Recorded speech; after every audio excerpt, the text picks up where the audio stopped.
Hi అండి. Hi sir. Kodali Nani గారు తెలుసు కదా మీకు? తెలుసు సార్.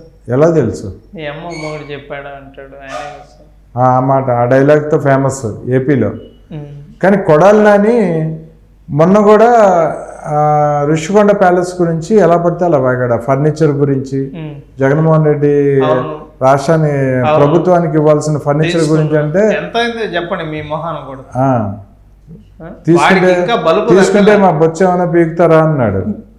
సో వాటన్నిటికీ కూడా ఆయన ఏమి చేయలేరా లోకేష్ గారు కానీ ప్రభుత్వం కానీ ఏం చేయలేరా? ఫోటోగాడు అయితే దర్శిస్తే వచ్చిన రోజు నువ్వు ఎందుకు ఇంట్లో నుంచి బయట రాడు ఆడు ఎవరూ లేనప్పుడు వస్తాడు, గబగబా 4 మాటలు మాట్లాడతాడు, మళ్ళీ వెళ్ళిపోయి దాక్కుంటాడు.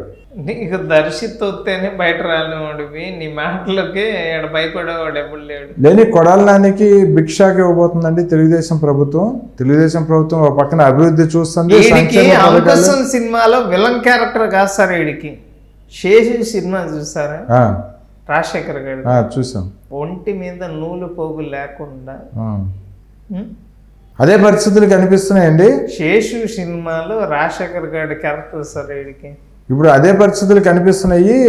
ఓ పక్కన తెలుగుదేశం ప్రభుత్వం రాజధాని గురించి, పోలవరం గురించి, పరిశ్రమలు తేవడం గురించి, అభివృద్ధి గురించి, పథకాలు ఇవ్వడం గురించి పగలంతా రాత్రి పగలు పనిచేస్తున్నారు. మరోపక్క ఈ జగన్మోహన్ రెడ్డి ప్రభుత్వంలో జరిగిన దోపిడీల్ని బయటికి తీస్తున్నారు. ఇందులో భాగంగా నాదెండ్ల మనోహర్ గారు తెనాలిలో రేషన్ బియ్యం టాకిస్టుల మీద దాడి చేస్తే అందులో పట్టుబడిన రహస్యాలు, వివరాలు ఏంటంటే దాదాపు 11,000 కోట్ల ఖరీదు చేసే రేషన్ బియ్యాన్ని విదేశాలకి కాకినాడ పోర్టు ద్వారా ఎవరెవరు పార్ట్నర్లు?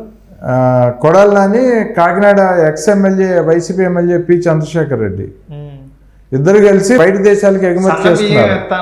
నీ అమ్మ మొగుడు చెప్పాడా? కొడాలి నాని అవును, కోట్ల వ్యాపారం. అవును, అవన్నీ విదేశాలకు ఎగుమతి చేసి కోట్లలో వ్యాపారం సార్ చేశారు.